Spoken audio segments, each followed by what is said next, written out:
everybody. See that, everybody? Thumbs up if you can see the screen. Wonderful. So we're looking at these verses that you've looked at a couple of times before this year, your verses of the year. Let us hold unswervingly to the hope we profess, for he who promised is faithful. And let us consider how we may spur one another on towards love and good deeds, not giving up meeting together as some are in the habit of doing, but encouraging one another, and all the more as you see the day approaching. It's a little bit ironic that we're looking at verses that say, do not give up meeting together when we're not able to meet together. So that's nobody you know. That's just a generic picture of a screen. But we're reading from the book of Hebrews, which is unsigned. And we don't know who wrote it. Paul has been a traditional candidate for many years, but probably didn't. It's not really his style of language. People who know an awful lot more about Greek than I do say Paul is usually goes off on long tangents and is much more excitable than this more classical writer. And it's quite likely that it was written by Barnabas, who turns up in the Acts of the Apostles, which I think you've been studying. And everywhere Barnabas turns up, he is a moderate voice, he's a cultured person, and he's always encouraging. People want to be with Barnabas and they want to have him along because he always encourages. My least favorite type of preaching is you ought preaching. When somebody stands out the front and points the finger and tells me what I ought to be doing. I don't like it because I don't like to be told what to do. And I also don't like it because it's probably some of it's true and I'm probably feeling a bit guilty and a bit inadequate. But Barnabas, who is an encourager, or whoever wrote this book of Hebrews is an encourager. And he doesn't take the you ought version. He takes this, the let us version. And it's much more gentle. It's much more inclusive. Let us hold, let us consider how we may spur each other on. And he's saying, look, we're in this together. These are problems that I have. These are problems that you have. Let's be honest about it. Let's work on it together, because together we can achieve much more than we ever could on our own. So it's the let us approach, which is a much kinder one altogether. And so he says, let us hold unswervingly to the hope we profess. This is the letter to the Hebrews. And as far as I'm aware, it's the only of the letters of the New Testament that's written to a people group rather than a place. If you think of all the other ones, they're addressed to a city, aren't they? Or to an area like Galatia, the epistle to the Galatians. But this is to a scattered people. Have you thought of a different one, Doreen? You might come up with a different one. But he's writing to these Hebrews and they're facing persecution. But also their other big thing that's likely to swerve them is this. These are people who were raised in Judaism. And the whole argument of the letter of Hebrews is that Jesus has fulfilled all that the Old Testament foreshadowed. All that Judaism was pointing to is fulfilled in Jesus. But for them, the temptation is to go back, because especially as you get a little bit older or when you're under pressure, what you grew up with seems very comforting and it feels safe and it feels right. And so all those festivals and all those ceremonies and all the sacrifices and all that stuff that they'd grown up with, they'd moved away from it. But the temptation was that when they were under pressure, they would go back to it. And of course, many of their friends and families were in those groups too. So the temptations are very, very large for these people. I used to know a police inspector, and he told me one week they were searching for a chap who'd done a very serious crime and gone on the run. And I asked him the next week, did you catch him? And he said, yes, we did. And I said, how'd you catch him? He said, he did what they always do, which is go back to somewhere that's familiar. We're not on the run. That's what they do. He said, so we station people at places that we find out from their past were safe places to them. And he turned up back where we thought he would. So he says, let us hold unswervingly. And the challenge for us all is to hold unswervingly. Have you seen this road sign? Good one about swerving. It's always worried me. How can the tracks cross over like that? But I've thought about it. And if you do a 180 degree twist, they actually can swap from side to sides like that. So that car must be facing us. And we're all in danger of swerving. But we need to think sometimes, what is the thing most likely to swerve us? Is it persecution? Is it a danger of going back? Is it something like COVID, which might have put your anxiety-ometer through the roof? What are the things that are most likely to trip you up? Because if we identify those early, then we can guard against them. So it's a good idea to think of the things that might swerve us. And then he says, let us hold unswervingly to the hope that we profess. Hope is one of those words that has changed its meaning quite significantly from the way it's first used in Scripture to the way it's used in common usage today. Lots of words have changed meaning. They're always changing meanings. Words, that's what they do. That's how language is. It evolves. If you can remember the Authorized Version, there are quite a lot of words that have changed meaning completely since 1611, when it was written over 400 years ago. Acts 21:15. After those days, we took up our carriages and went up to Jerusalem, was that version. And of course, we would translate that as baggage or luggage these days. And the carriage has moved completely from something that we pick up to something that would pick us up, a carriage these days. Things change. And hope is one of those things, one of those words that has changed. Hope in common usage today means a vague wish, a far off in the future hope that something will happen that probably won't. But hope in the Bible is a confident expectation of what God has promised. And its certainty lies in his faithfulness, because God keeps his promise. So hope is a confident, faithful waiting for God's promises to happen. So it's a different thing from the way it's used in many people's vocabulary today. So let us hold unswervingly to the hope we profess. And do you see why that next line is so important? For he who promised is faithful.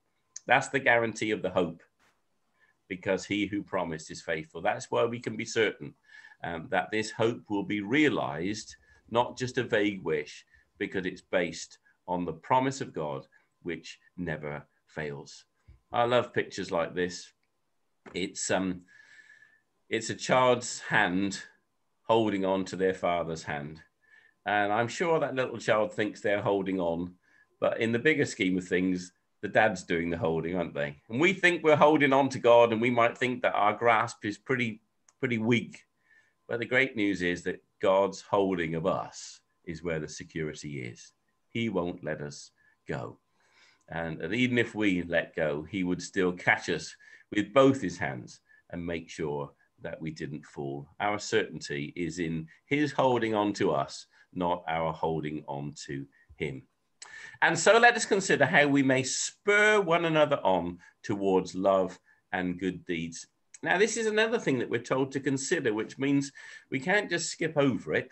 We need to give it some thought. And I actually sat down and made a little diagram, drew a line down the middle of a piece of paper, and asked what demotivates me and what motivates me in terms of being spurred on towards love and good deeds. And I won't go through the demotivation ones, but you can think of your own on that side. But the things that do spur me on are seeing people's lives transformed, which is a wonderful thing. Spurgeon was once challenged for a debate on whether God existed or not. Spurgeon was a Baptist preacher who preached to 6,000 people every Sunday in London. He came from the Fens. You can see where he was baptized out by Mildenhall. But he was once challenged to a debate, and he said, yes, I'll have this debate. He said, you bring along 1,000 people whose lives have been transformed by their not believing in God, and I'll bring along 1,000 people whose lives have been transformed by finding that God is real.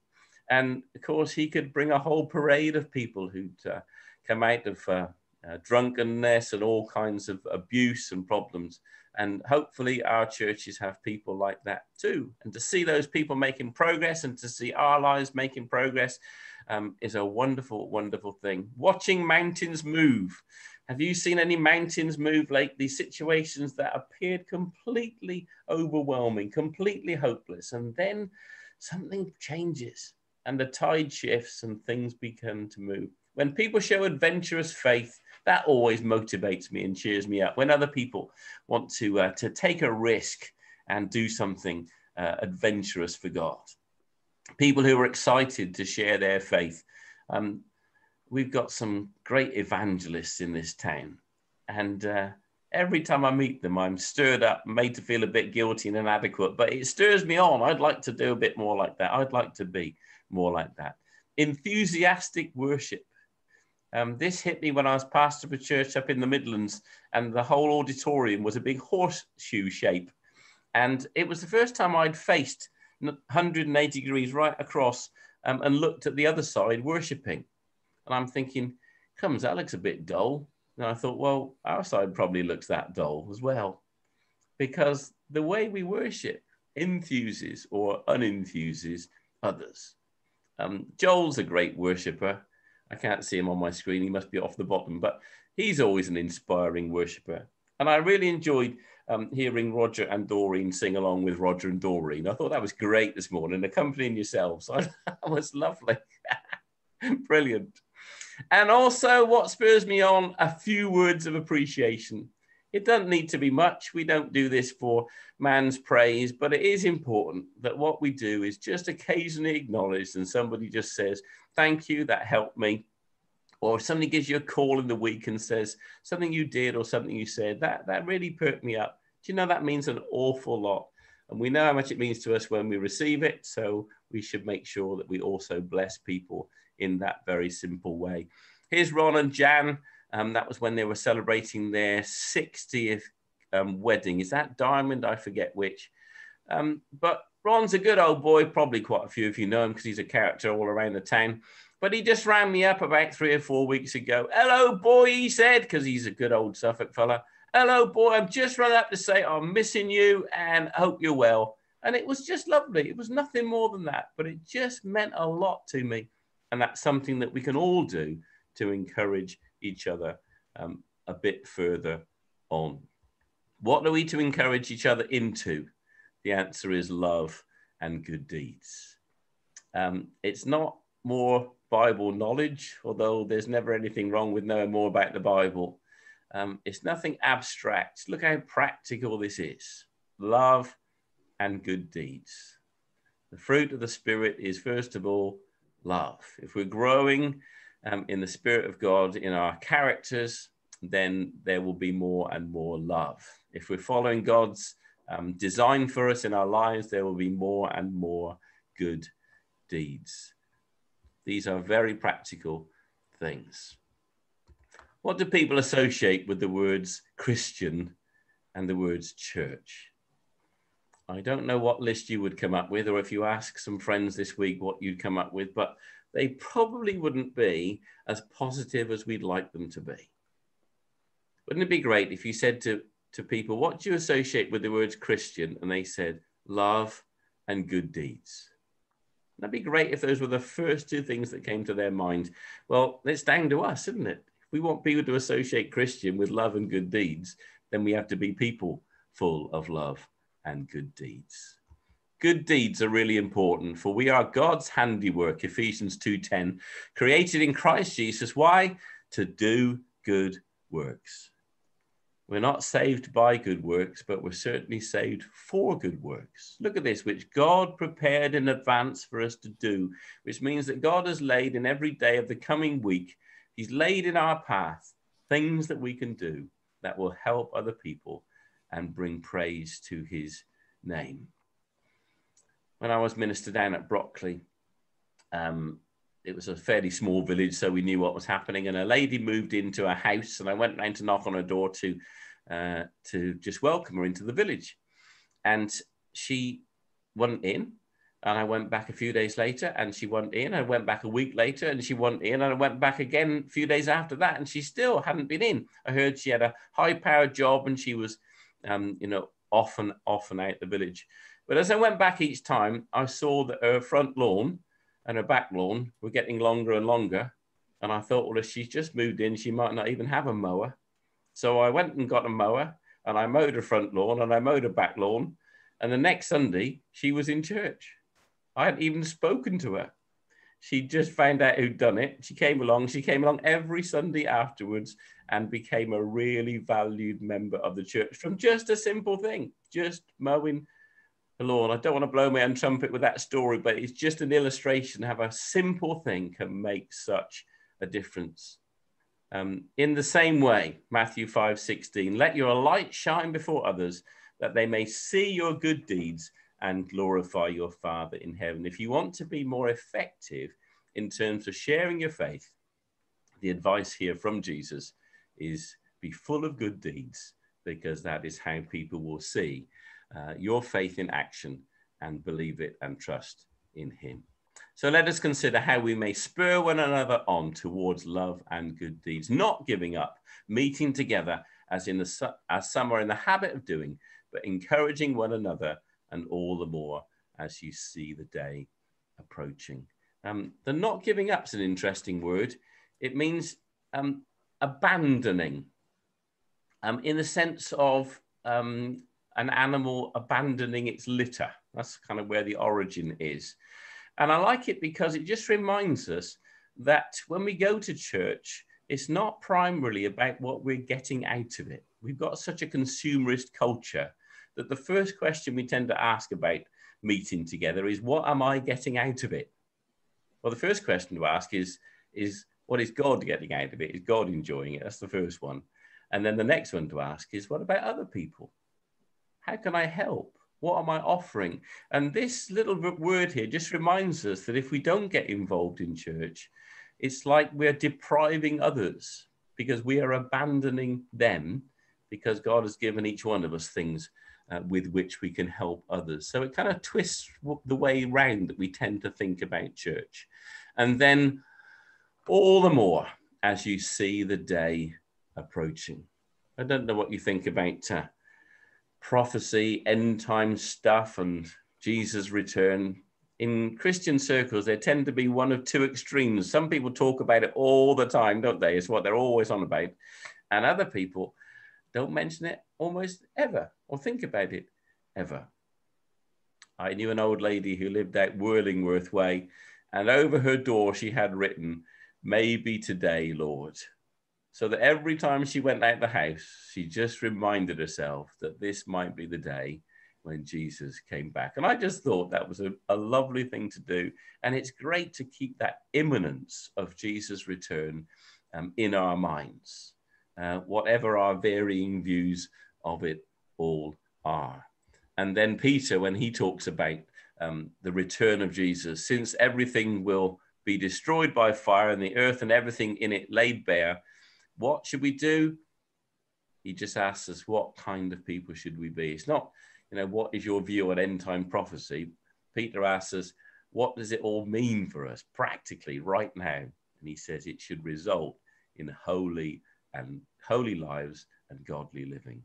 So those are the thoughts from these verses that we've looked at. I've got 5 challenges that we finish up with, just drawing out the practical things that we've said as we've gone along. Challenge 1, to think about what is most likely to swerve you.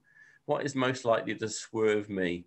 Because if we identify it early, we are better guarded against it. We're told to consider how we may spur each other on. So maybe you could do this. Draw a line down a piece of paper and put what demotivates you and what gets you going.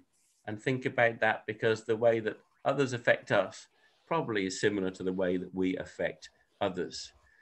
Love and good deeds. What can we do this week so that other people think of Christianity in terms of love and good deeds? You might want to try this one. If you do interact with some people, you could say the crazy minister at church on Sunday said we should ask our friends what we associate with the words Christian and church, and just see what kind of answers you get from them, because it will also open conversations as well as give some insight.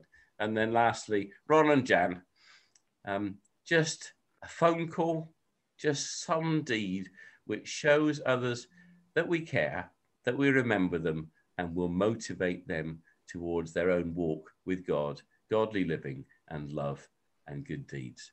I pray that God will bless his word and bless each one of us. And thank you everyone for listening. And let's just have a prayer together. Lord God, I want to thank you for your living word, which always challenges us, which always speaks to us. And I thank you for these words of encouragement and challenge in a most practical way, and ask that we will study how to stir one another up towards love and good deeds for the glory of your name. Amen. Amen.